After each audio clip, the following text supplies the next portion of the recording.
खोजता कि तो पार्लियामेंट के की बोलबे, वहां धुआं धुआं धुआं हो रहा है, वहां गरीब दूध का घुगनी खाना चाहिए। चलिए पूरा पार्लियामेंट के लोगों को मैं दादी नंबर 1 खेलने के लिए ले जाऊंगी, ऐसे बोलबे। যখন তৃণমূল দলের মমতা বন্দ্যোপাধ্যায় অভিষেক বন্দ্যোপাধ্যায়ের সঙ্গে মিটিং করলেন, তারপর হঠাৎ করে ঘাটাল মাস্টার প্ল্যান বেরিয়ে গেল তার মুখ থেকে, এবং তার মনে হলো তিনি এসে বললেন যে আমি রাজনীতিকে ছাড়লেও রাজনীতি আমাকে ছাড়বে না। ও বলতে পারেনি যে আমি তৃণমূলকে ছেড়ে দিতে চাইলেও তৃণমূল আমায় ছাড়বে না। ঠিক আছে, আমি হিরণের ক্ষেত্রে বলতে পারি শুধু একটাই জিনিস, যে প্রায় বেশ কয়েক বছর ধরে ও কিন্তু কলকাতায় থাকে না। কলকাতায় ওই বেড়াতে আসার মতো আসে, একদিন দুদিন থাকলো, আবার চলে যায়, হচ্ছে মাসের 30 দিনই কিন্তু নিজের এলাকায় পড়ে থাকে। ও ডেডিকেশনটা মানুষ জানে। রচনা দেবী বা লকেট দেবী তারা তো প্রার্থী মাত্র, কেউ ভাট বকছে, কেউ সাইলেন্টলি কাজ করছে, সে তো লোকে দেখতে পাচ্ছে। কিন্তু মানুষ এত বোকাট নয়, এত ইয়ার্কি মারার জায়গায় মানুষ কিন্তু নেই তার জীবন জীবিকা নিয়ে, এইটুকু বলতে। কালো কুট পড়লেই যেমন উকিল হয় না, ঠিক তেমন চোখ বন্ধ করে ডায়লগ মুখস্থ করে বলে দিলেই সবাই অভিনেতা বা অভিনেত্রী হন। আমি ঋতুপর্ণাকে আমি বিরাট সম্মান করি, কারণ ঋতুপর্ণা সেনগুপ্ত কিন্তু যে বয়সে এসে পৌঁছেছেন, তিনি তো আর পরিষ্কার হাইলা হুকমা করে নাচ গান করে তো আর অভিনয় করতে পারবেন না। আমার এবার কয়েকটা দুষ্টু প্রশ্ন আছে, ঠিক আছে, করবো কি? হ্যাঁ। এই যে তোমার একটা প্রেফারেন্স আছে, যাদের এতজন নায়কের কথা বললে যারা বাংলা থেকে গিয়ে মানে ভারতীয় সিনেমার ম্যাপে নিজেদের জায়গা করে নিয়েছে, তারপরে যে মাত্র দুজন তারকা অভিনেত্রীর কথা বললে, একজন স্বস্তিকা এবং একজন পাওলি, দুজনেই তোমার শ্রেষ্ঠ বন্ধুদের মধ্যে পড়ে, মানে কাজের ফিল্ডে আমরা রোজ আড্ডা মারি না বা কিছু না, কিন্তু এটা হয়, মানে আমি যে কাজটাকে ভালোবাসি, যদি কেউ সেই কাজটা খুব মন দিয়ে এবং প্যাশনেটলি করে, তখন তাদের সঙ্গে রোজ দেখা না হয়ে গেলেও বন্ধুত্বের জোরটা কিন্তু দেখা মাত্রই তৈরি হয়ে যায়। আচ্ছা আচ্ছা, তো আমি একজন অভিনেত্রীকে চিনি যে প্রায় 13টা ভাষায় অভিনয় করেছে এবং 13টা আলাদা আলাদা ইন্ডাস্ট্রিতে, এবং অমিতাভ বচ্চনের সঙ্গেও নায়িকা হিসেবে কাজ করেছে, এবং এই মুহূর্তে তিনিও ভালো অভিনয়ও করছেন, আবার রাজনীতির আঙ্গিনাতে লড়ছেনও। তার নাম হলো রচনা ব্যানার্জি। তিনি অত্যন্ত সুন্দরীও, এবং তাই তিনি যার সঙ্গে লড়ছেন, লকেট চ্যাটার্জির সঙ্গে তো তোমার বন্ধুত্ব অবশ্যই আছে এবং ঘনিষ্ঠভাবে তোমরা কাজ করেছো, সেটা তো আমরা সবাই জানি। তো রচনার নামটা কখনো তুমি বলো না, সেটা কি? তার কারণটা হচ্ছে যে রচনা ব্যানার্জি যে সিনেমাগুলোতে কাজ করেছেন, এক সেটা অনেক আগে, এবং দুই হচ্ছে দীর্ঘদিন ধরে উনি সিনেমার বাইরে রয়েছেন। তিনি তো ভালো অভিনয় করেন, এখন তো মাঠে ময়দানে তাকে সে ওনাকে যেভাবে ওনার ডায়লগ নিয়ে ট্রোল করা হচ্ছে, বা উনি ট্রোলড হবার জন্য যে উপাদান দিয়ে দিয়েছেন মিম বা রিল বানাবার জন্য, সেটা ওনারই অবদান। উনি খুব সুন্দর সঞ্চালনা করে আসছেন দীর্ঘদিন ধরে। হিরোইন হবার বয়স চলে যাওয়ার পর যখন কোনো অভিনেত্রী তার বয়সোচিত চরিত্রগুলো করবার জন্য প্রিপেয়ার্ড হন, আমি তাদের দারুণ সম্মান করি।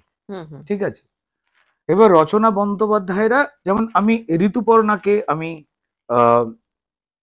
বিরাট সম্মান করি, কারণ ঋতুপর্ণা সেনগুপ্ত কিন্তু যে বয়সে এসে পৌঁছেছেন, তিনি তো আর পরিষ্কার হাইলা হুকমা করে নাচ গান করে তো আর অভিনয় করতে পারবেন না। আর এখন সিনেমার ধরনটা কিন্তু পাল্টে গেছে, নাচ গানের সিনেমাটা অনেক কমছে, তার থেকে অনেক বেশি রিয়েলিস্টিক জায়গায় আসছে, যেখানে খুব পরিণত বিভিন্ন ধরনের চরিত্র মানুষকে করতে হচ্ছে। সেখানে কিন্তু ঋতুপর্ণা কনস্ট্যান্ট সেইটার মধ্যে নিজেকে প্রয়াসের মধ্যে রেখে লড়াইটা করছেন, ঠিক আছে, এখনো করে যাচ্ছেন। সেই জায়গায় কিন্তু রচনা বন্দ্যোপাধ্যায় সেখান থেকে সরে গেছেন। She is happy with her anchoring. তিনি দিদি বৌদি নাম্বার 1, এই সমস্তের মধ্যে দিদি দিয়ে বৌদি কেন, দিদি নাম্বার 1 এ। আরে বাবা, আমি তো ওই চ্যানেলের লোক নই যে চ্যানেলে প্রমোশন করলে 4টে আচ্ছা টাকা আচ্ছা। দেবে। তো তো সে উনি দিদি বা দাদি যে নাম্বারই 1 করুক না কেন, সেটা একটা সম্পূর্ণ অন্য কাজ। হুম কেমন? হুম। এটা অভিনয় নয়, ঠিক আচ্ছা। আছে? এবার বয়সে হিরোইন হওয়ার বয়স অবশ্যই একটা সময় অবধি থাকে, তারপর যে চরিত্র হওয়ার যে সাহসটা থাকে, আমি পার্সোনালি হুম সেটাকে সম্মান বা সমর্থন করি, যে প্রাইজটা অবশ্যই ঋতুপর্ণা সেনগুপ্তা হুম পাবেন। হুম হুম। কিন্তু বাকিদের তো আমি সেটা দেখলাম না। আচ্ছা, কিন্তু লকেট চ্যাটার্জি পুরোপুরি অভিনয় দাঁড়ি টেনে উনি পুরোপুরি নিমজ্জিত হয়েছেন রাজনীতির সেটা ক্ষেত্রে। তার একদম তার হুম ব্যক্তিগত ইচ্ছা, সে কতটা কন্ট্রিবিউট করবে, কিভাবে করবে, সেটা তার ইচ্ছা। এবং মাঠে নেমে তার লড়াই করা, অন্যায়ের বিরুদ্ধে কথাবার্তা বলা লাগাতার। আমি শুধু বলছি না লোকে প্রচুর দেখেছে, হুম আমি এটাও বলছি না যে দুম করে কেউ আহ, একটা জীবন যাপন থেকে এসেই দুম করে প্রার্থী হবে, এটা বিরাট অন্যায়, আমি এটাও বলছি হুম না। হুম হুম আমার দেশের নিয়মের মধ্যে পরিষ্কার পরে আপনি দেশের যে কোনো প্রান্তের মানুষ এই দেশের অন্য যে কোনো প্রান্তে প্রার্থী হতে হুম পারে। হুম হুম কিন্তু যখন লোকসভার কেউ ক্যান্ডিডেট হয়, তখন লোকসভায় ক্যান্ডিডেট হিসেবে আমার কাজটা কি, হুম এটা যদি কেউ জেনে এসে ক্যান্ডিডেট হন বা ক্যান্ডিডেট হচ্ছেন এটা শোনবার সঙ্গে সঙ্গে তিনি যদি নিজের দৃষ্টিভঙ্গি ঠিক করেন, হুম তখন কিন্তু রচনা বন্দ্যোপাধ্যায়ের মতো তাকে বলতে রচনা বন্দ্যোপাধ্যায় যেমন বলছেন যে আপনারা জেতালে আপনাদের সবাইকে দিদি নাম্বার 1-এ খেলতে নিয়ে যাবো, this hmm is a joke, এটা একটা হুম মজা। হুম এই কথাটা না বললে উনি ভালো করতেন। একজন সাংসদ হিসেবে একটা সংসদীয় এলাকার হুম ডেভেলপমেন্টটা দায়িত্ব হুম মানুষের। হুম দিদি নাম্বার 1-এ খেলতে যাওয়ার জন্য হুগলির মানুষেরা কিন্তু যন্ত্রণায় পড়ে নেই। হুম এবং উনি একবার বলেছিলেন যে হুগলির মানুষ আমায় পেয়ে খুব লাকি। হুম। এটা ওনাকে কে জানিয়েছে আমি এর জানি না। সঙ্গে কলকারখানার ধোঁয়ার কথা বলেছেন। হ্যাঁ, হুগলির যে আভিজাত্য, হুগলির যে ইতিহাস, আহ, আহ, হাওড়াকে যেমন শেফিল্ড বলা হতো, ঠিক তেমনি হুগলিও কারখানার শেফিল্ড ছিলেন। এর আগের সরকারের এবং বর্তমান তৃণমূল সরকারের ভুল শিল্প নীতির জন্যই আমাদের এখান থেকে একটা শিল্প, মানে আমি লোহা লক্কর কারখানার হুম হুম শিল্পর কথা বলছি, একটা বড় কিছু নষ্ট হয়েছে এবং এটা পদ্ধতিগত ভুল। ঠিক আছে, সেই জায়গায় যদি উনি বলেন চারদিকে ধোঁয়া ধোঁয়া ধোঁয়া, গরুর দুধের ঘুগনি খাচ্ছি, তো এই ধরনের কথা যদি কারোর মুখে শোনা যায়, কোনো মানুষই কি তাকে তার হয়ে কথা বলবার জন্য দিল্লিতে পাঠাবেন? তারা তো কেউ দিদি নাম্বার খেলতে আসেনি, ওটা রচনা বন্দ্যোপাধ্যায়ের অ্যাঙ্কারিং করেন, তার একটা রোজগারের কাজ, এটা তার জীবিকা, যে কারণে তিনি দামি বাড়িতে থাকেন, ভালো, এর মধ্যে অপরাধ নেই, পরিশ্রম করেই করেছেন। কিন্তু আমি আবার বললাম যে সেটা হচ্ছে যে তিনি তার অভিনয়ে দেখে শেখবার মতো উপাদানটা তো উনি দিয়ে যাননি আমাদের। হুম অবশ্যই তার কন্ট্রিবিউশন আছে। অমিতাভ বচ্চনের এগেনস্টে বা অমিতাভ বচ্চনের সঙ্গে আমি বিভিন্ন চরিত্রে অভিনয় করলাম, তার মানেই আমি আমার পরবর্তী জেনারেশনকে বিরাট কিছু দিলাম এমনটা নয়। কালো কোট পরে প্রচুর লোক হাইকোর্টে, সুপ্রিম কোর্টে, নিম্ন আদালতে যায়। কালো কোট পরলেই যেমন উকিল হয় না, ঠিক তেমন চোখ বন্ধ করে ডায়লগ মুখস্থ করে বলে দিলেই সবাই অভিনেতা বা অভিনেত্রী হন না। আমি এই ক্ষেত্রে রচনা বন্দ্যোপাধ্যায়কে বলবো যে উনি চাইলে কিন্তু পারেন, ওনার যে দক্ষতা রয়েছে, হুম হুম মনোযোগ দিয়ে কিন্তু উনি যদি চান, হুম হুম উনি কিন্তু সিরিয়াসলি ভালো ছবিতে কাজ করার মতো গ্রুম করতে পারেন। হুম হুম। উনি করলে অবশ্যই সেটা দেখবো। আচ্ছা। রচনা ভাই যে আমার শত্রু না, মানে আমি যে রাজনৈতিক আহ, আহ, দলকে পছন্দ করি বা বিশ্বাস হুম হুম করি, আর পশ্চিমবঙ্গে যে দলের সম্পর্কে হুম এত কিছুর অভিযোগ মানুষ চোখের সামনে দেখতে পাচ্ছে, হুম এবার রচনা ব্যানার্জি সেই দলের ওপরেই ভরসা রেখেছেন হুম যে দলের ওপরে মানুষের অভিযোগ বা মানুষের দুঃখ দুর্দশা। হুম এটা আমি বলছি না, ইন জেনারেল পারসেপশন। হুম এটা ওনার রুচি, সেই জায়গাটা আলাদা। এই এই জায়গার জন্য আমি আহ ওনার কাজকে জোর করে আমি খারাপ বলবো একবারও, কিন্তু হুম সেটা হুম নয়। হুম কিন্তু আমরা যারা অ্যাক্টর মেটেরিয়াল, পিওর হুম অ্যাক্টর মেটেরিয়াল, আমরা সারাক্ষণ এমন এমন অভিনেতা অভিনেত্রীদের পছন্দ করি যাদের থেকে পরিষ্কার কাজ করবার জন্য শিখতে পারি দারুণ ভাবে, ঠিক। তার ডেডিকেশন দেখে। আমি যে কারণে ঋতুপর্ণার হুম নামটা হুম হুম বললাম, হুম আমি ওনাদের যে ব্যাচটা, হুম শতাব্দীদি, যেমন শতাব্দী ভালো কবিতা লেখে, হুম এটা যেমন অনেকে জানে না, আবার বলবে যে উনি তৃণমূলের ক্যান্ডিডেট হুম বীরভূমের, এটা তো ওনার গুণ। সবকিছুই এবং রাজনীতি না, দিয়ে হ্যাঁ মানে আমাকে ব্র্যাকেটেড বলতেই হয়ে হবে, যাচ্ছে। হুম কে কেন চোরকে ভালোবাসছে সেটা আলাদা জিনিস, হুম আমি কেন চোরের সঙ্গে প্রেম করব সেটা তার ব্যক্তিগত হুম পছন্দ হুম অপছন্দ, সেটা নিয়ে তর্ক বিতর্ক থাকতেই পারে। কিন্তু শতাব্দীর গ্লাস পেন্টিংও খুব সুন্দর করেন, হুম খুব ভালো কবিতা লেখেন, এটা অনেকে জানে না। হুম ঠিক আছে, এবার লোকে যেন অনুব্রত মণ্ডলের সঙ্গে তার ঝগড়া, এবার সেখান থেকে বীরভূম থেকে হুম জানিয়েছেন। ঠিক আছে, আমাদের কর্মীদের মারধর করা হয় দলের, এই সমস্ত আলাদা হুম কথা। হুম এবার উনি জিতবেন কি হারবেন সেটা ওনার দলের ওপরে হুম মানুষের যা অবিশ্বাস, ঘেন্না, ভালোবাসা, শ্রদ্ধা কি আছে না হুম নেই, হুম হুম হুম মানুষ বিচার করে দেখবেন যে তারা কি করেছেন, সেটা তাদের। হুম কিন্তু আমি এই এই যে ব্যাচটা রয়েছেন, হুম হুম যে শতাব্দী রায়, রচনা, ঋতু, হুম আহ, সেক্ষেত্রে কিন্তু ঋতুর নামটা এই কারণে নিতে হয়, তিনি এই বয়সেও কিন্তু ওই ডেডিকেশনের জায়গাটা কনস্ট্যান্ট কিন্তু মেনটেন রয়েছে, করে যে চলেছেন। আমি বয়স্ক চরিত্রই করবো, হুম আমার হুম বয়স হয়ে গেছে, আমি জোর করে কমাবো না, হ্যাঁ হুম কিছু হুম কমার্শিয়াল ছবি করবো। যেমন আমার সঙ্গে রাজকাহিনী করেছিল হুম যখন হুম সৃজিতে, হুম হুম ডেডিকেশন দেখলে মাথা খারাপ হয়ে যাবে। ঠিক ঠিক। তো ব্রিলিয়ান্ট, আমি আমার শেখার জায়গা, যাদের থেকে আমি অভিনেতা হিসেবে আমার নিজের অভিনয় গুণটাকে বাড়াবার জন্য আমি শিখতে হুম পারবো, হুম তো আমি তো তাদের নামই বলবো। আমার আমাকে তো স্বস্তিকা বা পাওলি আমার বাড়িতে তো চাল ডাল কিনে দেয় না, তাই না? হুম বা আমি লিপস্টিকও পরি না যে ওদের থেকে বলবো যে একটা লিপস্টিক দে। তাহলে আমি প্রশংসা করছি তাদের, আমি প্রশংসা করবো অনিন্দিতা বলে আরেকটি মেয়ের, হুম যে বম্বেতে গিয়ে কাজ করছে, এখন দারুণ কাজ করছে, হুম ব্রিলিয়েন্ট কাজ হুম হুম করছে, হুম ওর সঙ্গে দারুণ আমার হাই কাজ হ্যালো করছে। সম্পর্ক জাস্ট। হুম কিন্তু যাদের যাদের কাজ আমাকে শিখতে বাধ্য করছে, হ্যাঁ হ্যাঁ আমি তো তাদের কথাই বলবো। ঠিক। এবার যে আমাকে শেখাচ্ছে না, হুম এবার আমি তো তার শুধু ধোঁয়া উড়ছে, ধোঁয়া, গরুর দুধের ঘুগনি, আমি তো তার সেটাই দেখবো, কি করবো? হ্যাঁ এবারে কথা হচ্ছে যে লকেট সেরকম ভাবে কোনো মিম, সেরকম ভাবে কোনো সোশ্যাল মিডিয়া প্রেজেন্স হচ্ছে না। তো এটা কি তুমি ওর মানে তুমি কিভাবে তাকে রাখবে এখানে? এই এই লকেট রচনার এখানে লকেট কিছু না বললেও কি জিতে যাবে? মানে ও যদি একদম সাইলেন্ট থাকে, ও শুধু জনগণের কাছে যেরকম মানে ট্র্যাডিশনাল ভাবে প্রচার করা, দেখো, সেরকম ভাবেই কি সে জিতে যাবে সে জানে। আর রচনা এইভাবে যে কথা বলছেন এবং সেটা নিয়ে নানা রকম মুড়ি মশলা তৈরি হচ্ছে, সেটা তাকে বেশ কিছুটা পেছনে ফেলে দিচ্ছে নাকি? মানুষ এতটাই সোশ্যাল মিডিয়ায় পরচর্চা, পরনিন্দা এবং নানা রকম পাস টাইমে ব্যস্ত যে ভোট দেওয়ার ভোট মেশিনে প্রতিফলনটা হয় হচ্ছে যার মিম বেশি করে আসছে, যে চোখের সামনে বেশি থাকছে। কি মনে হয়? না, আমার যেটা মনে হয় যে লোকসভা নির্বাচন বা বিধানসভার এই ক্ষেত্রে পশ্চিমবঙ্গ যে জায়গায় দাঁড়িয়ে রয়েছে, মানুষ যন্ত্রণা থেকে মুক্তি পেতে চাইছেন। রচনা বন্দ্যোপাধ্যায়ের উপস্থিতি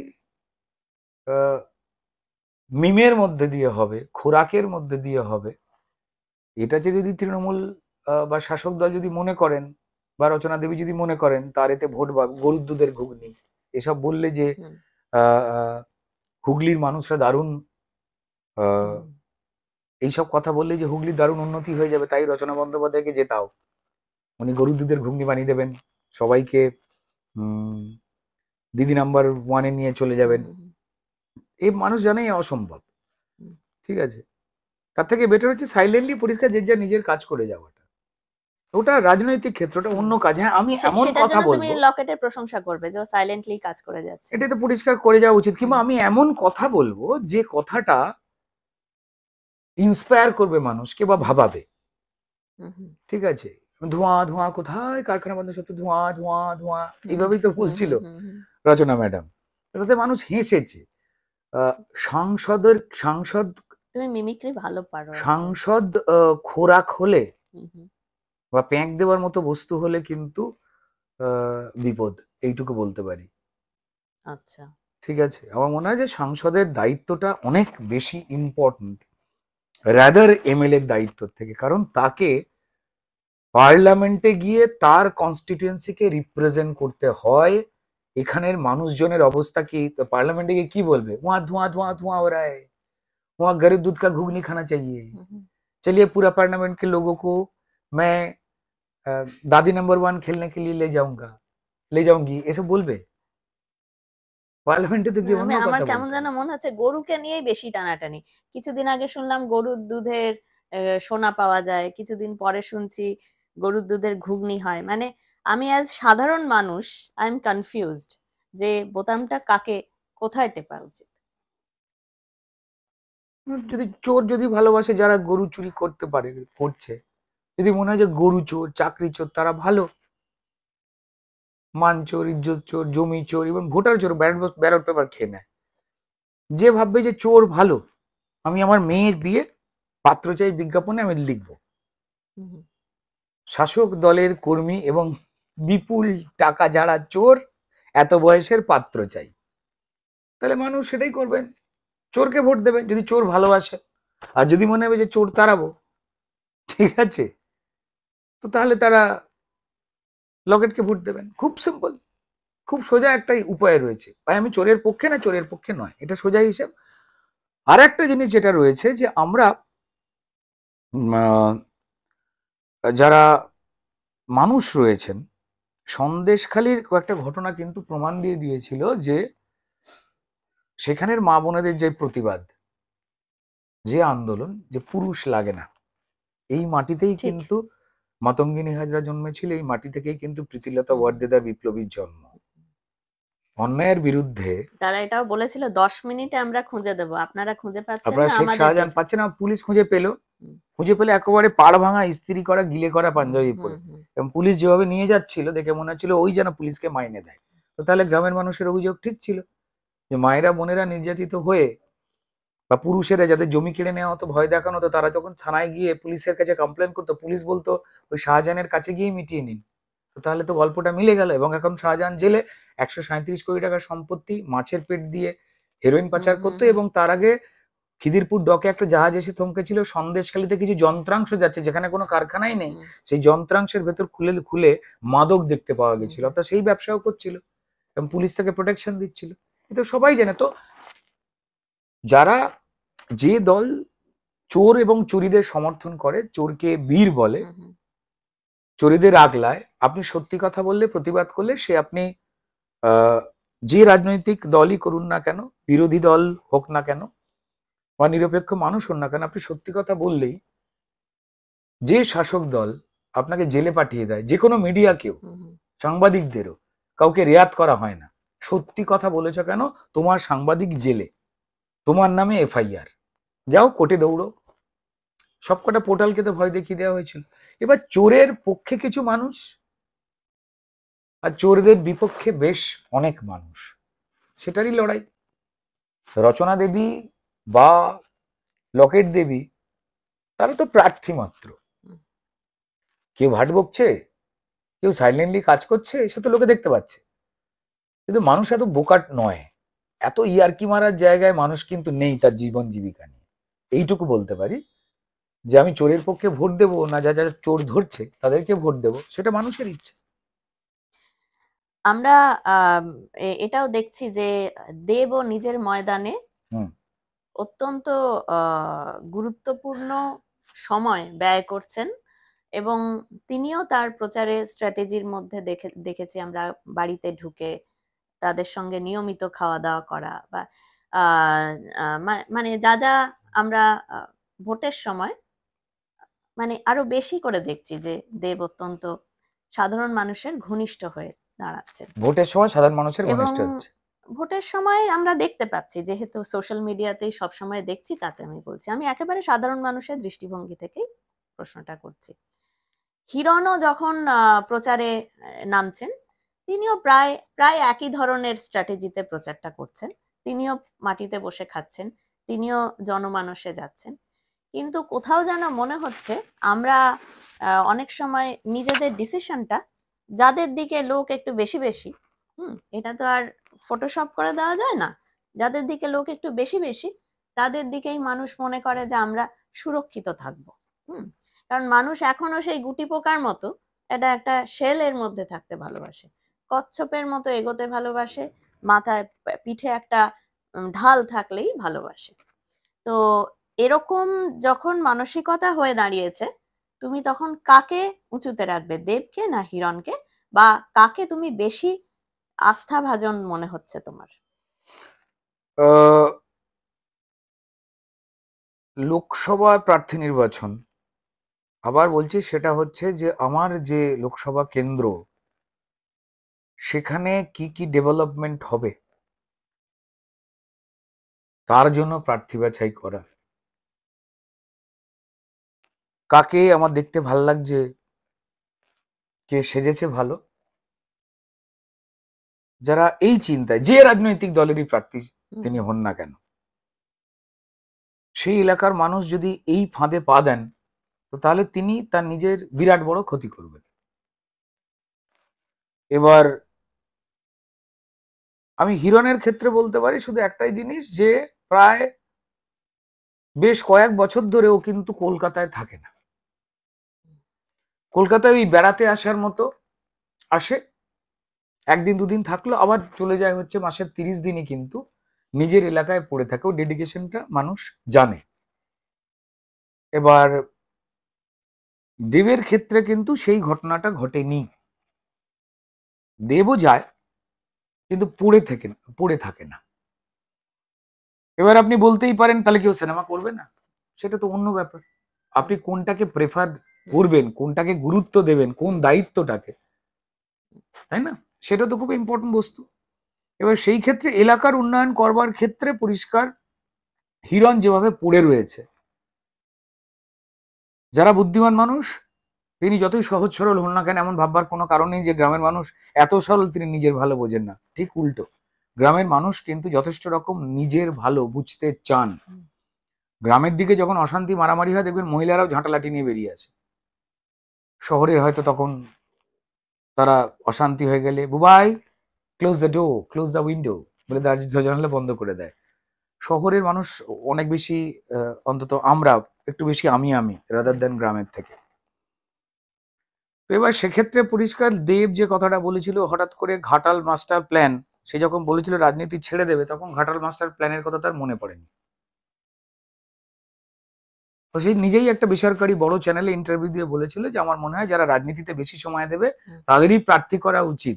তখন ওর ঘাটাল মাস্টার প্ল্যান মনে পড়ে। এখন দেব রাজনীতিতে বেশি সময় তারপর সম্ভব নয়। তারপর যখন তৃণমূল দলের মমতা বন্দ্যোপাধ্যায় অভিষেক বন্দ্যোপাধ্যায়ের সঙ্গে মিটিং করলেন, তারপর হঠাৎ করে ঘাটাল মাস্টার প্ল্যান বেরিয়ে গেল তার মুখ থেকে, এবং তার মনে হলো, তিনি এসে বললেন যে আমি রাজনীতিকে ছাড়লেও রাজনীতি আমাকে ছাড়বে না। ও বলতে পারেনি যে আমি তৃণমূলকে ছেড়ে দিতে চাইলেও তৃণমূল আমায় ছাড়বে না।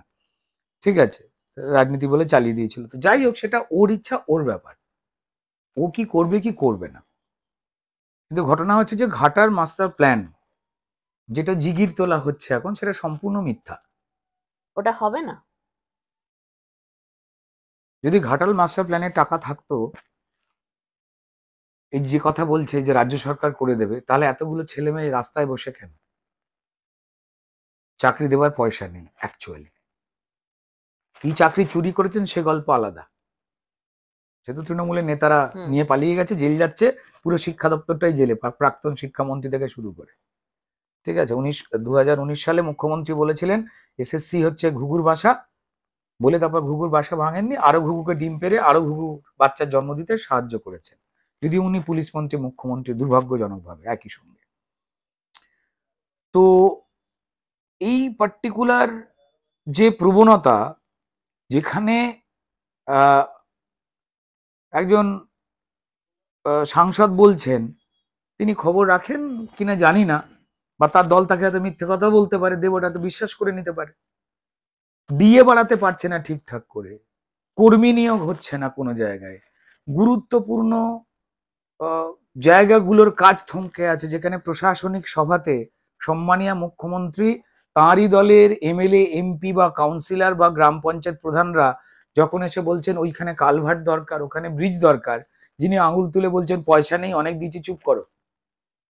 যেখানে পয়সা নেই তিনিই বলে দিচ্ছেন, স্বীকার করে দিচ্ছেন, সেখানে ঘাটাল মাস্টার প্ল্যানের পয়সা আছে, এটা শুধুমাত্র ঘাটালের মানুষজনকে উত্তেজিত করে ভোটটা নিয়ে নেবার গল্প। আমাদের রাজ্যে পয়সা নেই, কারণ আমার রাজ্যে শিল্প নেই, বাণিজ্য নেই।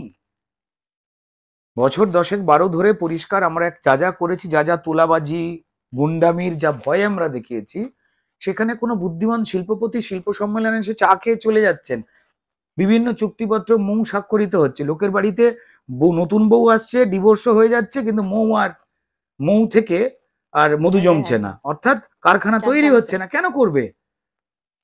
একজন শিল্পপতি তিনি কারখানা করতে এলে তাকে সিন্ডিকেটের থেকে মাল নিতে হবে তৃণমূলে। তার ইট পাথর বালি চুন সুরকি অ্যাসবেস্টাস লোহা একটা ফ্যাক্টরি বানাতে গেলে যা লাগে, যা বাইরে যা সস্তার দাম তার থেকে বেশি দিয়ে নিতে হবে তৃণমূলের সিন্ডিকেটের থেকে। এই পদ্ধতি জন্ম দিয়েছিল সিপিআইএম। সল্টলেক রাজারহাট এরিয়াতে ঠিক এই জন্মটা দিয়েছিলেন সিপিআইএম এর সম্মানীয় নেতা সুভাষ চক্রবর্তী মহাশয়। তারপর সেই অসুখটাকে আরো বড় করে ক্যান্সারে পরিণত করেছে তৃণমূল। তো ফলত সেইখান থেকে শিল্পপতিরা যদি দেখেন যে কারখানাতে লেবার নিতে গেলেও, কারখানার এই সিন্ডিকেট থেকে বেশি দাম নিয়ে মাল কেনা, তারপর লেবার নিতে গেলেও এলাকার তৃণমূলের এমপি এমএলএ যাদেরকে বলছে ইয়ে লেবার ইসকো লেনা চাইয়ে, একেই নিতে হবে, এবার সে ওই কাজটা জানে না, সে কি লোকসান করবার জন্য ব্যবসা করছে। ফলে তো এখানে একটাও ব্যবসা হচ্ছে না। ব্যবসা ছাড়া রাজ্যের ইনকাম নেই। আমাদের মদমাতালের সরকার, কেন কথাটা বললাম শুনতে কানে লাগলেও, আমার রাজ্য সরকার মদ বিক্রি করে চলে। মদ বিক্রির ব্যবসাটা আগে প্রাইভেট কিছু লোকজনের ছিল, তাদের হাত থেকে ছিনিয়ে নিয়ে প্রায় 2.5 লক্ষ সাধারণ পেশার মানুষের জীবন জীবিকাকে শেষ করে দেওয়া হয়েছে। করে রাজ্য সরকার মদ বিক্রি করে, তার একমাত্র ইনকাম হচ্ছে মদ বিক্রি করে। আর তার ইনকাম জায়গাটা চলে গেছে, এই তুই হেলমেট পরিসনি কেন? লোকটা 4,000 টাকাও রোজগার করে না এই তৃণমূল সরকারের কল্যাণে পশ্চিমবঙ্গে। হেলমেট না পরলে 5,000 টাকা ফাইন দেবে কি করে? সে বলছে আমার মুন্ডু কেটে নিন। হেলমেট কিনবে কি করে সে? হেলমেট না পরাটা অন্যায়, কিন্তু আমাকে তো পরিষ্কার অর্থনৈতিক অবস্থাটা, হ্যাঁ, আপনি যদি বলে দেন যে শীতকালে আপনাকে কম্বল গায়ে দিয়ে ঘুরতেই হবে, আমি এমন আর্থিক পরিবেশ করেছি কম্বল কেনারই পয়সা নেই, অথচ আমি কম্বল গায়ে না দিলে আমি ফাইন ধরছি, এটা কি? তো ফলত যে সরকারের কাছে টাকা নেই সে ঘাটাল মাস্টার ঘাটাল সিস্টার কোনো প্ল্যানই যে করতে পারবে না, যে কোনো বুদ্ধিমান মানুষই জানে। দেব বিশ্বাস করছেন নাকি এই বিশ্বাসটাকে মানুষের মধ্যে দিয়ে ছড়িয়ে ভোটটা নিয়ে নেওয়ার চেষ্টা করছেন তৃণমূলের নির্দেশ অনুযায়ী, এ তো দেব বলতে পারবেন। মানুষ কিন্তু বোকা নয়, মানুষ জানে আমাদের রাজ্য সরকারের টাকা নেই, আর বাকি যা টাকা সেটা খেলামেলায় খরচ করে দিয়েছে, সবাই জানে, মাইনে দিতে পারছে না। এই যে এই একটা স্পষ্ট একটা চিত্র হয়তো আমাদের সবার মনে উদ্ভাসিত, সবাই জানে, সবাই এরপর মানুষ কি করবেন সেটা তার ইচ্ছা। আবার বললাম যে তিনি যদি মনে করেন, আমি বলছি সত্যি কি মানুষ ভোট দেন, তারা কি দিতে পারেন, বা তারা শেষ মুহূর্তে যে খেলাটা, ধরো এই মুহূর্তে মনে পড়ছে দেবের প্রধান ছবিতে যেরকম ভাবে সিস্টেমটাকে খুলে সে দেখিয়েছিল একজন সিটিং এমপি হয়ে, সে ওরকম একটা ছবি মানে সে নিজের প্রোডাকশন এবং মানে কো প্রোডাকশনে রিলিজ করেছিল। সেও দেখাতে চেয়েছে যে আলটিমেটলি ভোটটা কিভাবে হয়, বা ভোটের সময় কি ঘটনা ঘটে। সেটা কম বেশি আমরা হয়তো মানে ছোটবেলা থেকে লেখাপড়া শিখে বা আমরা রাজনীতির বাইরে থেকে যেটুকু দেখেছি, যে হ্যাঁ আমরা দেখেছি বা ভোটের সময় মারপিট হচ্ছে এবং শেষ মুহূর্তে এমন কিছু একটা ম্যাজিক করে দেওয়া হচ্ছে যে একটা পার্টি জিতে যাচ্ছে। এবং সেটার থেকে অনেকেই বীতশ্রদ্ধ হয়ে কলকাতা ছেড়ে বঙ্গ ছেড়ে অন্য জায়গায় চলে গেছে, তারা ভোটই দেয় না। কিন্তু যাদের ভোটটা ইম্পর্টেন্ট ছিল খেলা ঘোরানোর জন্য, তারা একটা বিপুল সংখ্যক মানুষ ভোট দিচ্ছে না, তারা আস্থা হারিয়েছে। আমি যেটা জিজ্ঞাসা করতে চাইছি তোমাকে, যে বিজেপি এলে 1 নম্বর কি এই যাদের যাদের তুমি চোর বলছো, বা যাদের চুরির জন্য আজকে সাধারণ মানুষ এতখানি বঞ্চিত, সাধারণ মানুষের কি সত্যি সত্যি উন্নত হবে? দ্বিতীয়ত হচ্ছে সত্যি সত্যি কি টাটা, যিনি সবকিছু গুটিয়ে চলে গেছেন এখান থেকে, যিনি পুরোপুরি বীতশ্রদ্ধ, কিন্তু এই সারা ভারতের ইন্ডাস্ট্রিয়ালিস্টদের ম্যাপে তিনি ভগবান, তিনি কি আসবেন বাণিজ্য করতে?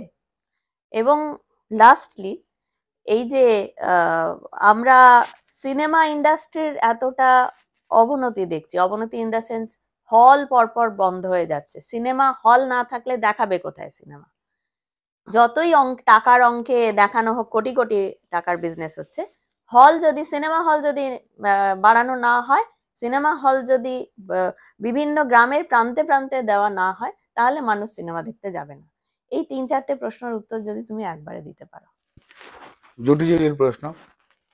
প্রথম জায়গাটা হচ্ছে যে পশ্চিমবঙ্গে এটা সিপিআইএম এর লাস্ট ফেজের সময় থেকে শুরু হয়েছিল, যখন জনসমর্থন সরে যায়, শাসক দল যিনি রাজ্যে ক্ষমতায় রয়েছেন তখন তিনি কিন্তু পুলিশ মেশিনারি কাজ করিয়ে এবং সরকারি অফিসার যারা প্রিসাইডিং অফিসার তাদের প্রমোশনের লোভ বা ট্রান্সফারের ভয় সেটাকে দিয়ে বুথের মধ্যে ছাপ্পা ভোট করাবার জন্য পুলিশের সহায়তা দিয়ে তার একটা প্রসেস চালান। এবং এই প্রসেসটার বিরুদ্ধেই মমতা বন্দ্যোপাধ্যায় আন্দোলন করেছিলেন। যেভাবে বাংলাদেশ থেকে বর্ডারের ওপার এপার থেকে লোক ঢুকিয়ে সিপিআইএম হাতে লেখা রেশন কার্ড বা ভোট, ওটা দিয়েই তো ভোটার কার্ড হয়, ওটা দেখিয়ে তার বিরুদ্ধেই তো মমতা বন্দ্যোপাধ্যায় আন্দোলনটা করেছিলেন, যে সচিত্র ভোটার, তাই না? একদম। তো তারপর সেই মমতা বন্দ্যোপাধ্যায় কিন্তু এই একই রাস্তা সিপিএম এর মতো বেছে নিলেন, যে বিষয়গুলোকে তিনি নিয়ে লোকসভা অব্দি স্পিকারকে কাগজ ছুঁড়ে মেরেছিলেন।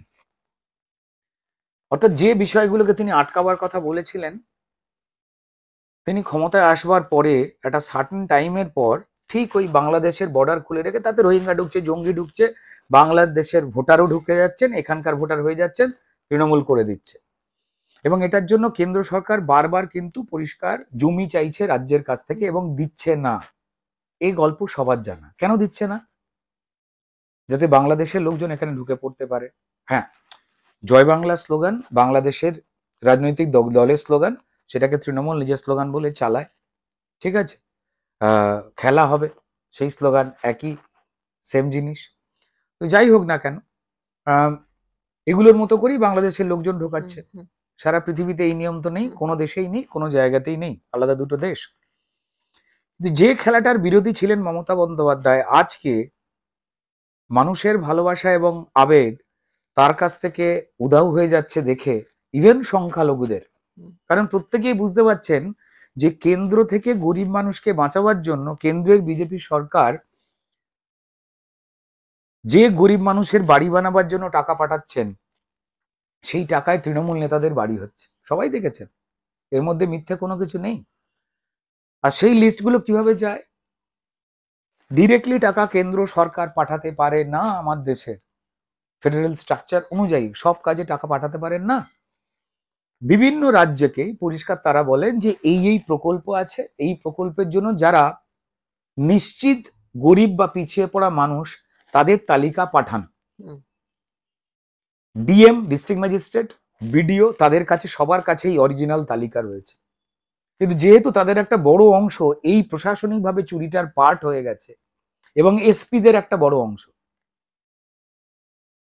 এলাকার পুলিশ সুপারিনটেন্ডেন্ট, ওই জায়গা পুলিশ এবং প্রশাসন এইটার সঙ্গে জড়িয়ে যাওয়াতে দুর্নীতিটা তৃণমূল দলের নয়, সরকার, তৃণমূল পরিচালিত সরকারেরও পার্ট হয়ে গেছে। তাই এখান থেকে গরিব মানুষদের জন্য যে নাম যাচ্ছে, বাড়ির জন্য, বাথরুমের জন্য, রেশনের জন্য, চালের জন্য, জব কার্ডের জন্য, প্রত্যেকটা ভুয়ো নাম যাচ্ছে, এবং 40-50% নাম হচ্ছে ভুয়ো, এবং সেটা যে কত কোটি কোটি টাকা যেটা চুরি হচ্ছে, এটা সব মানুষ দেখে ফেলেছেন। এবং সেই কথাটা যারাই আমাদের দলের লোকজন কর্মীরা বলতে গেছেন, প্রায় 200-র ওপর কর্মী খুন হয়েছেন, আর তৃণমূল পরিচালিত পুলিশ মামলা করেছে অস্বাভাবিক মৃত্যু, আত্মহত্যা, এইসব বলে। কারণ আমাদের দেশের নিয়ম অনুযায়ী এই প্রাইমারি রিপোর্টটা পুলিশ দেবে, সেটাই হয়, এটাই নিয়ম।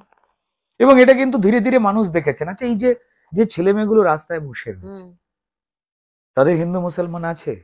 যারা পড়াশোনা করেছেন, গরিব বাড়ি থেকে শিক্ষক হওয়ার জন্য বসে রয়েছেন, যাদের চাকরি তৃণমূলের নেতারা 10-12-15 লক্ষ টাকা দিয়ে চুরি করেছেন, ওখানে সাবিনাও বসে আছে, সাবিত্রীও বসে আছে, ওখানে শান্তনুও বসে আছে, শরীফুলও বসে আছে। তার তো হিন্দু মুসলিম শিখ খ্রিস্টান হয় না, প্রত্যেকটা মানুষ দেখেছেন চুরি কারা করেছে, আর কারা কারা, কোন মুখ্যমন্ত্রী, কোন তৃণমূল নেত্রী চোরেদেরকে বীর, ভালো ছেলে, সেটা অনুব্রত থেকে শুরু করে, চালচোর বালু থেকে শুরু করে, বোমবাদা শওকাত মোল্লা থেকে শুরু করে, সন্দেশখালীর পিঠে বানানো শেখ শাহজাহান থেকে শুরু করে, তিনি তাদের পাশে দাঁড়িয়েছেন, বীর বলেছেন, ভালো ছেলে বলেছেন, আর মানুষের গণ আন্দোলনকে, প্রতিবাদকে বলেছেন সাজানো।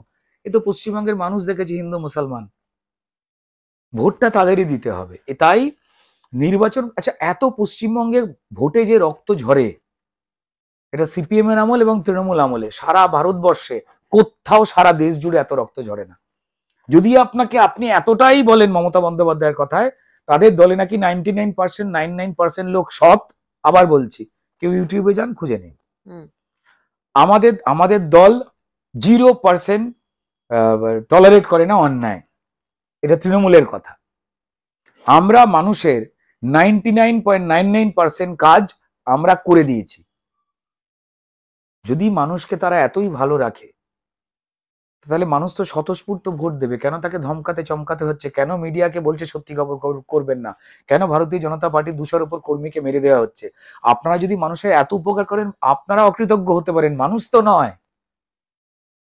ঠিক সিপিএম এর শেষ সময়ের মতোই এই বিষয়টা শুরু হয়ে গেছে, এবং এটাকেই কড়া নজরে দেখে কেন্দ্রীয় নির্বাচন কমিশন তারা কিন্তু কি করে মানুষ নিরাপদে ভোটটা দেবেন তার প্রত্যেকটা প্রক্রিয়া কিন্তু তারা চালু করে দিয়েছেন, যাতে লুট না হয়। পুলিশ এই অন্যায়ের সঙ্গে প্রমোশনের লোভ বা ট্রান্সফারের ভয়েতে, বা যারা ভোট কর্মীরা রয়েছেন বা যারা কাউন্টিং করেন তারা যাতে জড়িয়ে না যান, সেই বিষয়টাতে নজরদারি করা হচ্ছে এবং প্ল্যান বানানো হয়ে গেছে। তো এখানেই মানুষকে ভোট দিতে হবে, তাদেরও ঠিক করতে হবে। এটা হচ্ছে ধরো প্রথম দিকে যে প্রশ্নগুলো তুমি করলে তার উত্তরটা দিলাম। তারপরের জায়গা হচ্ছে যে যদি তোলাবাজি রাজত্ব কমে যায়, তো তাহলে সেখানেই তো শিল্প হবে, এবং সেটা বিজেপি নিশ্চিতভাবে করে দিতে পারবে যে কোনো কিছুর জায়গাতেই। আমি এখনো বলছি যে পরিষ্কার এখানে 2000, মানুষ এত পিঠ থেকে গেছে যে মানুষ এখন একটাই জিনিস চাইছে, যে আমাদের চাকরির সংস্থান হোক, আমরা খেয়ে পড়ে বাঁচি, আমার ছেলেটা ভালো চাকরি করুক। পরিষ্কারই কথা হচ্ছে। আমি যে যে তোমাদের কাছে মানে অসংখ্য প্রত্যাশা, আরে 100%, কিন্তু কখনো পর্যন্ত ম্যাজিক্যালি একদিনে বিজেপি এসে সেই প্রত্যাশা পূরণ করতে পারবে না। এটা পশ্চিমবঙ্গের প্রত্যেকটা মানুষই জানে। আসলে মানুষের চাহিদা খুব ছোট। মানুষ সবার আগে চাই হচ্ছে একটু শান্তি, তারপর চাই একটু ভদ্রতা, তারপর চাই হচ্ছে সরকার আমার খাবারই চুরি করে না খেয়ে নি। মানুষ সরকারকে আনে তো তার ম্যানেজার হিসেবে। এই মুখ্যমন্ত্রী থেকে শুরু করে যত চোর মন্ত্রীরা রয়েছে তাদের মাইনে কে দেয়? মানুষের টাকাতেই তো হয়। আচ্ছা শর্মিলা, একটা কথা বলো, আমাদের রাজ্যে রাজ্য সরকারের স্বাস্থ্য সাথী কার্ড রয়েছে। সেই স্বাস্থ্য সাথী কার্ডে মানুষকে গরিবের চিকিৎসা তারা করে দেবে বলছে, কিন্তু হসপিটালগুলোকে তারা বিলই মেটাচ্ছে না, যেটা তারা বলছে মানুষের আমরা দেবো। বলো তো হসপিটালগুলো সুবিধা দিতে পারছে না কারণ কেন রাজ্য সরকার টাকা দিতে পারছে না? টাকা নেই তাদের। তাই ঘাটাল মাস্টার প্ল্যান থেকে চাটাল মাস্টার প্ল্যান সবকটাই কিন্তু ফেক। এদের কাছে টাকা নেই, বিল তো মেটাতে পারছে না, তাই হসপিটালকে তো নালে উঠে যাবে, তাই তো? সরকারি হসপিটালে পিজিতে সেখানে মুখ্যমন্ত্রী নিজে বলেন যে আমার হাতে ভুল অপারেশনের চিকিৎসা করা হয়েছিল না কি একটা, যখন হাতে কি একটা হয়েছিল সম্মানীয় মুখ্যমন্ত্রী। তার ভাইপো অভিষেক বন্দ্যোপাধ্যায়, তার বাড়িতেও স্বাস্থ্যসাথী কার্ড আছে কিনা জানি না, তার চোখ খারাপ হয়ে গেল, সে চলে গেল আমেরিকার সব থেকে বেশি ব্যয়বহুল জায়গা যেখানে পৃথিবীর ধনীরা যেতে পারে না। এই অভিষেক বন্দ্যোপাধ্যায় তো প্রমাণিত করছে যে তৃণমূল সরকারের স্বাস্থ্যসাথী কার্ডটা ভুয়ো বা খারাপ। নাহলে তিনি এখানেও তো পিজিতে চিকিৎসা করাতে পারতেন, আরো ভালো ভালো হসপিটাল আছে, তিনি নিজে প্রমাণ করে দিলেন। তারপরে ধরো মোস্ট ইন্টারেস্টিং কথা হচ্ছে, কেন্দ্র সরকার যা যা পাঠাচ্ছে তা যে তৃণমূল লুট করে নিচ্ছে, মানুষ তো জেনে নিচ্ছে তৃণমূল কেন লুট করছে, কি কারণে লুট। তাদের প্রচুর টাকা চাই, আরো টাকা চাই, আরো টাকা চাই। খাটের উপরে বান্ধবী, খাটের নিচে টাকা, এটা তো লোকে দেখতে পাচ্ছে। হাঁটু গোড়ালির বয়সী তাদের বান্ধবীদের সংখ্যা। কেউ বয়স হয়ে গেছে বলে প্রেম করতে পারবেন না, আমি এসব বলছি না। যে উদাহরণগুলো মানুষ দেখতে পাচ্ছে, কারুর সম্বন্ধে কড়া কথা বলেছেন মুখ্যমন্ত্রী, কাউকে অ্যারেস্ট করিয়েছেন। আজকে যখন নির্বাচন কমিশনারের আন্ডারে প্রশাসন চলে গেছে, আর মুখ্যমন্ত্রী আর প্রধানমন্ত্রীর আন্ডারে নেই, পশ্চিমবঙ্গের পুলিশ কিন্তু আজকে তৃণমূলের ছাত্র নেতা তৃণাঙ্কুররা কি দুর্নীতি করেছে সেটা ওপেন করে দিচ্ছে। আজকে লোককে অ্যারেস্ট করছে তারা। তাহলে এতদিন করতে পারেনি কারণ পুলিশ মন্ত্রীর নাম মমতা বন্দ্যোপাধ্যায়, যিনি তৃণমূল দলের নেত্রী, তার নির্দেশে পুলিশ চলছিল। এই পুলিশটাকেই তো আমরা চাই। তাই এই পুলিশ যখনই নিরপেক্ষ হয়ে যাবে, তাহলে যে যে রাজ্যে, অন্যান্য রাজ্যে যেখানে বিজেপির সরকার রয়েছে সেখানে কলকারখানা হচ্ছে কেন? কেন পশ্চিমবঙ্গের ছেলেমেয়েরা চাকরি না পেয়ে, যেখানে বিজেপির একসঙ্গে কোঅর্ডিনেশন সরকার রয়েছে, কোয়ালিশন সরকার রয়েছে, বা বিজেপির নিজের সরকার রয়েছে, সেই রাজ্যে চলে যাচ্ছে কেন? কারণ সেখানে এই তোলাবাজিটা হচ্ছে না, সেখানে শিল্প হচ্ছে, অফিস হচ্ছে। পশ্চিমবঙ্গে যদি এরা মেপে খেত, মানে মেপে ঝাড়তো, তো তাহলেও কিন্তু এখানে ডেভেলপমেন্ট হতো। এদের সারাক্ষণ হাত চুলকোয়। তো দিস ইজ আনফরচুনেট। তো ফলত বিজেপি সরকার আসলেই কিন্তু এই ঘটনাটা নরমালি ঘটতে বাধ্য। শিল্পপতিরা আসতে চান, আমি ভারতবর্ষের অন্যান্য জায়গায় যাই, তাদের সঙ্গে দেখা হয়, পশ্চিমবঙ্গের পুলিশের সঙ্গে আমার দেখা হয়, বড় বড় অফিসারদের সঙ্গে দেখা হয়, তারা বলেন যে স্যার ভিআরএস নিয়ে নিতে ইচ্ছা করছে, মানে স্বেচ্ছা অবসর, এই পাপ করতে পারছি না, যা মিথ্যে কেস দিচ্ছি আপনাদের এবং রিপোর্টারদের, আমাদের খারাপ লাগছে। বাড়িতে ফিরে বউ গালাগাল দেয়, ছেলে মেয়ে অপমান করে। এই পুলিশই তো আজকে যখন মমতা বন্দ্যোপাধ্যায় আর প্রশাসন চালাচ্ছেন না, তাই তো তিনি অ্যারেস্ট করছেন এবং তৃণমূলের নেতারা ধরা পড়ছে, ছাত্র নেতা থেকে শুরু করে। এটা পাল্টে গেলে এমনি সবটা ঠিক হয়ে যাবে, দুম করে নিশ্চয়ই হবে না। একটা কারখানা তৈরি হতেও সময় লাগে, ঠিক আছে, অন্তত 6 মাস, 1 বছর, 2 বছর তো সময় লাগবেই। কিন্তু শিল্পপতিদের একটা আস্থা অর্জন করা যাবে বলে তোমার মনে হয়? 100%। বাংলা সেই আস্থাটা অনেক আগে থেকেই অর্জন করে রেখেছিল। বাংলায় যেমন ধান চাষ হতো, চাষ হতো, ঠিক তেমনি বেশ কিছু অঞ্চলেতে শিল্পও খুব বড় করে ছিল। তখন তো আমি রাজনৈতিক দলগুলোর কথা বাদ দিচ্ছি, ওটা বাই নেচারই ছিল। বন্ধ হলো কেন? এক, ইউনিয়নবাজি করা, সিপিআইএম এর শ্রমিকদের সংগঠন করতে করা, তার মধ্যে অপরাধ নেই, কিন্তু ওই স্বপ্নটা তাকে দেখানো, আন্দোলন করো, রোজ মাইনে বাড়াতে হবে, তোমরাই আসলে কারখানার মালিক, এইসব এমন আন্দোলন করালো, আন্দোলনে লোকসান হয়ে গেল, কারখানা বন্ধ হয়ে গেল, এবং বন্ধ কারখানাতে তৃণমূল সরকার এসে বিল্ডিং বানিয়ে দিয়ে মুনাফা লাভ করলো। প্রত্যেকটা সিপিএম এর অপূর্ণ কাজ, তৃণমূল 2 নম্বরীর যা কাজ, সেগুলো ফুলে ফেপে সোনার গাছ করে দিয়েছে।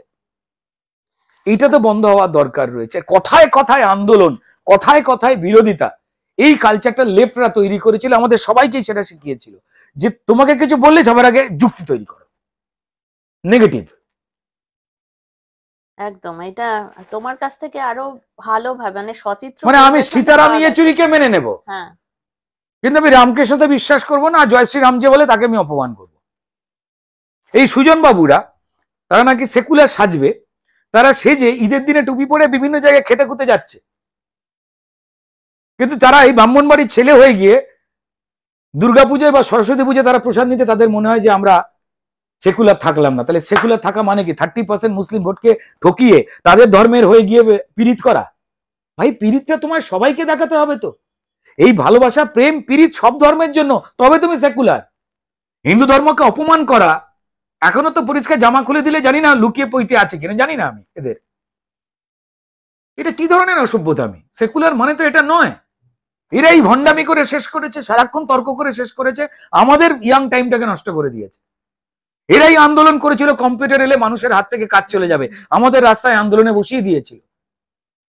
আর পরে এরাই সেক্টর 5 বানিয়ে দিয়েছে। এরাই ইংরেজি বন্ধ করে দিয়েছিল। মূর্খ হবে মানুষ, ইংরেজি কেন শিখবে, সব বাংলায় নিজের ভাষায় করবে। আবার এরাই ইংরেজি পরে ফেরত নিয়ে এলো। এরা সারাক্ষণ মানুষকে গিনিপিগ ভাবে, লেফটিস্টরা। এদের সবেতেই না না না। বলুন সূর্য, না ওটা সান, না বলতেই হবে। বলুন চাঁদ, না ওটা মুন।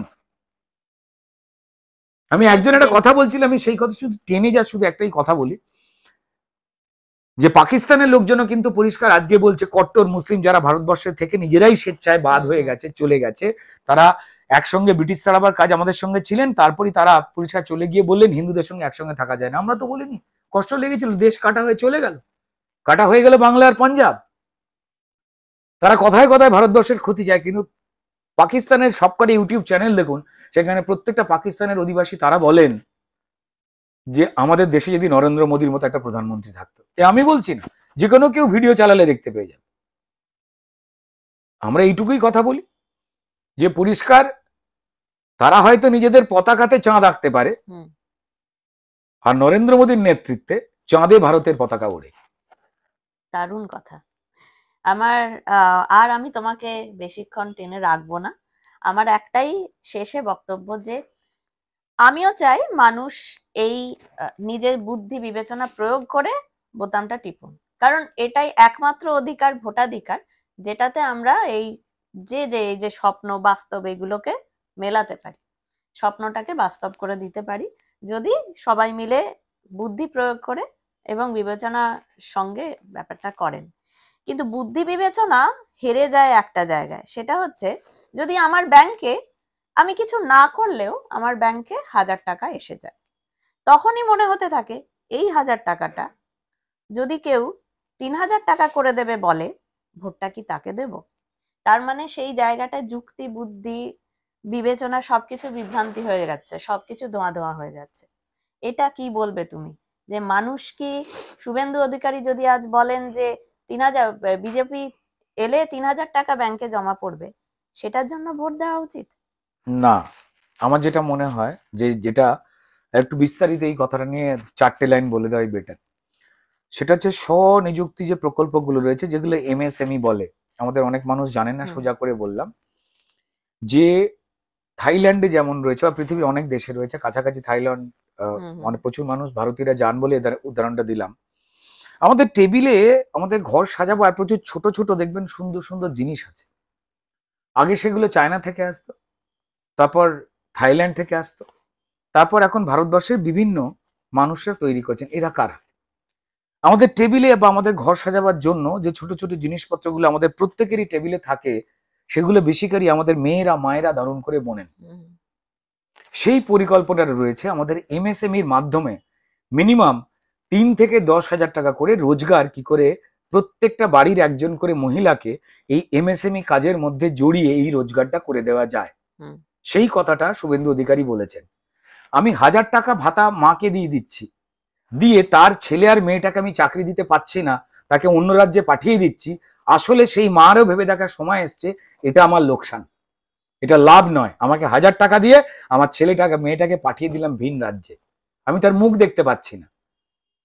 যাকে চাকরি দেওয়াটা, যার কর্মসংস্থান করবা, দেখুন সরকারি চাকরি নাই হতে পারে, কিন্তু অন্য কোনো তো চাকরি দেওয়াটা তো বন্দোবস্ত করতে হবে, সেইটা তারা করছে না। কারণ তারাই ব্যস্ত হচ্ছে, পশ্চিমবঙ্গ সরকার ব্যস্ত মদ বিক্রি করে লোককে মাতাল বানিয়ে টাকা ইনকাম করতে।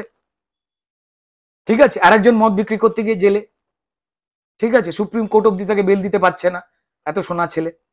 ঠিক আছে, তো যাই হোক, শুভেন্দু অধিকারী যে কথাটা বলেছেন সেই কথার বিস্তারিত কথা আমি জানিয়ে দিলাম। যে অঙ্কটা কি, সেই অঙ্কটা হচ্ছে যে আমাদের প্রত্যেকটা গ্রামের মধ্যে এমন এমন ছোট ছোট স্বনির্ভর কিছু কিছু গোষ্ঠী বা কাজ করে তোলা, যে প্রত্যেক পরিবার থেকে একজন করে মহিলারা যারা এই কাজগুলোর সঙ্গে যুক্ত হয়ে গিয়ে মিনিমাম 3,000 টাকা থেকে রোজগার করতে পারবেন।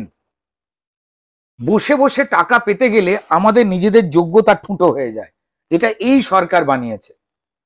আর আমরা কথাবার্তা বলছি, প্ল্যানিং করছি এমএসএমই, এই ক্ষুদ্র যে শিল্পগুলো রয়েছে, যেগুলোর মাধ্যমে আমরা তো চায়না থেকে মাল নেওয়া প্রায় বন্ধ করে দিয়েছি, আমরা অন্যান্য দেশ থেকে নিয়ে আসছি, প্লাস ভারতবর্ষেও কিন্তু প্রচুর মহিলারা এই কাজগুলো কিন্তু তৈরি করছেন। আর সেই কাজটা করাই কিন্তু আগামী বিজেপি সরকারের সব থেকে বড় আর একটা গুরুত্বপূর্ণ দিক, যে মানুষকে স্বনির্ভর করা, এবং বিশেষ করে মহিলাদের। যে আমি বলছি যে যেমন টয় মেকিং এর একটা কাজ, সেইটা নিয়ে বিরাট আলোচনা চলছে, এটা চাইল্ডস প্লে নয়। যেমন সারা পৃথিবীতে 80% টয় মেকিং করে রোজগার করে চায়নার মা বোনেরা, 80%। অথচ সেই ক্রিয়েটিভ স্কিল, সেই শৈল্পিক স্কিল বাংলার মা বোনেদের আছে। বাংলার মা বোনেরা, তিনি হিন্দু হোক আর মুসলমান হোক, তিনি আদিবাসী হন, যেখানেরই অধিবাসী হন না কেন, তিনি কিন্তু আলপনা দিতে জানেন, তিনি কিন্তু রঙের ডিজাইনটা জানেন। সেইটাকে মাথায় রেখে এই প্ল্যানিংটা চলছে, যে যাতে আমরা টয় মেকিং এর ক্ষেত্রে সারা পৃথিবীর টয় সবার লাগে, সাজাবার জন্য বা বাচ্চাদের খেলবার জন্য, আমরা সেই দিকটায় জোর দিচ্ছি। এবং সেই জোরের ক্ষেত্রে মিনিমাম 3,000 থেকে 10-12,000 টাকা অবধি আমাদের বাড়ির মায়েরা কি করে করতে পারেন, সেই বিষয়ে এমএসএমই বা বড় কোনো শিল্প, টয় মেকিং শিল্প যাতে আমাদের রাজ্যে করা যায়, সেই দিকে জোর দিচ্ছি আমরা। Thank you so much. এই প্রথম একটা মানে অতি দীর্ঘ ইন্টারভিউ, যেখানে আমি হয়তো জানি না যে তুমি সম্পূর্ণটা বলেছো কিনা, কিন্তু আমি যতটা আদায় করতে পেরেছি সেটা বোধহয় আমার এক্সপেকটেশনের থেকে বেশি। আমার মনে হয় যে আমরা দুটো ময়দানেরই কথা বললাম, রাজনীতির ময়দান এবং ডেফিনেটলি ছবি ময়দান, সিনেমা ময়দান, যার মধ্যেও কিন্তু খেলার রাজনীতি আছে। তো সেই জন্যই বোধহয় তুমি রাজনীতিটা এত ভালো বোঝো বলেই বোধহয় শুভঙ্কর সেনগুপ্ত এত জীবন্ত হয়ে গেছে। না না, যেটা হয় কি, একদম আমার প্রচুর বন্ধু বান্ধব রয়েছেন, বিভিন্ন রাজনৈতিক দলেই রয়েছেন। আমি নিজে বিশ্বাস করি যে রাজনৈতিক ক্ষেত্রে তিনি কৃষক হন, শ্রমিক হন, তিনি ডাক্তার হন, লয়ার হন, যে কোনো পেশার মানুষ, শিল্পী হন, পড়াশোনা জগতের মানুষ হন, যাই হন, তাদের না যোগদানটা খুব জরুরি। না হলে কিন্তু আমাদের নেতাদের নাম হয়ে যাবে শেখ শাহজাহান, অনুব্রত মণ্ডল, শওকাত মোল্লা, জ্যোতিপ্রিয় মল্লিক, চাল বালু। বিভিন্ন লোককে আসার দরকার। আমি ভয় পাবো, আমি দ্বিধাগ্রস্ত হব, থাক ওটা কেমন যেন জায়গা, তাহলে ওরাই রয়ে যাবে। কিন্তু যে কোনো রাজনৈতিক দলেই যখন কোনো শিক্ষিত মানুষ যে কোনো প্রফেশন থেকে আসে, আমি সেটাকে অত্যন্ত সম্মান জানাই। নিয়ম নীতি অমুক তমুক অনেক কিছুই অন্যান্য প্রসঙ্গ থাকতে পারে, কিন্তু এই আশাটাকে আমি সাদর অভ্যর্থনা জানাই। না হলে আমাদের দেশের, আমাদের রাজ্যের মানুষের ভালো হবে না। সেই ভালো লোকগুলো আসবার দরকার রয়েছে। আমি এখানে ডিগ্রির কথা বলছি না, বড় ডিগ্রির কথা বলছি না। যিনি ভাবতে পারেন, একজন কৃষক যিনি হাল চাষ করেন, যিনি সমাজ সম্বন্ধে খবর রাখেন, সব চাষি হয়তো রাখতে পারেন না, কিন্তু ওই চাষি ভাইটি রাখতে পারেন। যিনি লোহা পিটছেন, তিনি হয়তো সমাজের অত খবর রাখতে পারেন না, কিন্তু তাদের মধ্যে কেউ না কেউ একজন নেতা রয়েছেন যে সমাজের খবর রাখেন, 10 জনের জন্য ভাবতে পারেন। তাকেও আসাটা অত্যন্ত জরুরি। আমি সেই অপেক্ষাতেই রয়েছি। আর রাজনৈতিক ক্ষেত্রে বিভিন্ন দলে প্রচুর মানুষ রয়েছেন, তাদের অনেক অসংলগ্ন কথাবার্তা রয়েছে, কারণ তারা অনেকেই কিন্তু হঠাৎ করে চলে এসেছেন। তাদের অনেক সময় অনেক কথা আসে, যদি তারা অভিনয় জগৎ থেকে আসে, শুনে লোকে হাসে, এবং তারা বাকি অভিনয় জগৎ থেকে আসা লোকজনদের মনে করে এই কি করেছে, ও তো কিছু জানে না। এমনটা নয়। যেমন সিপিএম থেকে দেবদূত ঘোষ দাঁড়িয়েছে, ও ছোটবেলা থেকে রাজনীতি করছে, ঠিক আছে, আমিও ছোটবেলা থেকেই করছি। রাস্তায় নেমে আন্দোলন করা বা অন্য মানুষের হয়ে গিয়ে যদি কেউ ক্লাব সংগঠনও করে, ক্লাব মানে আমি শুধু ক্যারাম খেলার ক্লাবের কথা বলছি না বা তাস খেলার ক্লাবের কথা বলছি না, সোশ্যাল ওয়ার্ক যদি করে, কোনো এনজিও এর সঙ্গে কাজ করে, তাদেরও কিন্তু সমাজ সম্পর্কে অনেকটা কিছু কাজ তারা জেনেই আসেন। সেই তেমন জানাটার মধ্যে আমি বা আরো অনেকে আছি, ঠিক আছে। ছাত্র রাজনীতি করে আমার বড় হওয়া, ঠিক আছে। সব দলেই কেউ না কেউ আছে। শুধুমাত্র কয়েকজনের আলটপকা কথা শুনে যারা দুম করে কোনো কিছুর ক্ষমতার সঙ্গে কাছাকাছি থাকবার জন্য রাজনীতিতে এসেছেন, তাদের সবাইকে দেখে কিন্তু বা আমরা এক করে ফেলাটা কিন্তু ভুল হবে। শীতকালে যদি কেউ ঘামে, অনেকে মনে করেন বোধহয় বাথরুম চেপে রেখেছে, সেটা তো নাও হতে পারে, হতে পারে তার প্রেশারের প্রবলেম। তাই দেখতে যা এক লাগে, আসলে কারণটা কিন্তু আলাদা থাকে। আর আমরা না বুঝেই অনেক সোশ্যাল মিডিয়ায় কমেন্ট করে ফেলি আর কি, হয় না। দলগুলো তাদের নিজেদের আদর্শ পাল্টাচ্ছে। যে সিপিআইএম বলতো কংগ্রেস আমাদের ক্যাডারদের খুন করেছে, রাহুল গান্ধীর বাবা রাজীব গান্ধীকে সিপিআইএম সারা দেশ জুড়ে প্রচার করেছিল, গলি গলি মে শোর হ্যায়, রাজীব গান্ধী চোর হ্যায়। অর্থাৎ রাহুলের বাবা রাজীব গান্ধী, প্রয়াত প্রধানমন্ত্রী শ্রদ্ধেয়, তাকে যারা চোর বললেন, বড় বড় কথা বললেন, তারাই আজকে চোরের ছেলের সঙ্গে তাদের কথায় একসঙ্গে হ্যান্ডশেক করছেন, ঘুরছেন, বলছেন দেশ বাঁচাবো, ঠিক আছে। তাই তাদের আদর্শ যে টলমলো, এবং যে কংগ্রেস তারা নাকি প্রচুর সিপিএম এর কর্মীকে খুন করে রক্তাক্ত হাত করেছিলেন, তাদের সঙ্গে হ্যান্ডশেক করছে একসঙ্গে। আবার এই কদিন আগেই পঞ্চায়েত ইলেকশনে যে তৃণমূল, এই কংগ্রেস, সিপিএম, বিজেপির কথা বাদ দিন, আমি আর আনছি না, সবাই দেখেছেন জানেন, প্রত্যেককে রক্তাক্ত করেছেন। সেই সিপিএম এবং কংগ্রেস দিল্লিতে গিয়ে তাদের নেতা, যার নাম সীতারাম ইয়েচুরি, যাদের বাবা সিপিএম যারা দিল্লি, তারা তৃণমূলের সঙ্গে জড়াজড়ি করে মিটিং করছেন, সৌহার্দ্য প্রদর্শন করছেন। তাহলে আদর্শ তো মা মাসি একাদশী তারা করে দিয়েছে। তো তাই মানুষ এগুলোকে দেখেই কিন্তু এই দলগুলোকে ছেড়ে অন্যান্য দলে যায়, দল পরিবর্তনও করে। যে দল নিজেদেরই স্ট্র্যাটেজি এবং আদর্শ বা স্ট্যাটিক জায়গা থাকতে পারে না, তাদের সমর্থকও পাল্টায়, তাদের ভোটাররাও পাল্টায়। যে ভোটার দীর্ঘদিন ধরে কংগ্রেসকে ভোট দিয়েছে, সেই ভোটার রং পরিবর্তন করে সিপিএম কে ভোট দিল 34 বছর। আবার সিপিএম এর উপরে শ্রদ্ধা, ভরসা, উন্নয়ন না দেখে, আদর্শের বুলি মুখে যা যা কুপচেছে তার সঙ্গে না মিলতে দেখে, সেই জনগণই আবার লাল হাত ধুয়ে ফেলে আবার সবুজ করলো, রং পাল্টালো। আবার সেই পশ্চিমবঙ্গ আবার 2019 থেকে লোকসভা ভোটে অর্ধেক গেরুয়া করে দিল হাতে, এবার পুরো গেরুয়া হবার দিকে যাচ্ছে। এটা মানুষই তো করছে পশ্চিমবঙ্গে। সেই বাড়িগুলো থেকে তো তুমি আমি আসি। আর যে যে দলগুলো নিজেদের অবস্থান ঠিক রাখতে পারছে না, ভুল করছে, সেটাকে দেখে আমি আমার প্রেমিক আমার সঙ্গে দেখা করতে এলে আগে গোলাপ ফুল নিয়ে আসতো, আমি তাকে আই লাভ ইউ বলতাম। এখন তার হাতে রক্ত, সে রিভলভার নিয়ে ঢুকছে। আমি তাকে আই লাভ ইউ বললে ভালো, আর তাকে ছেড়ে চলে এলে আমি পাল্টিবাজ?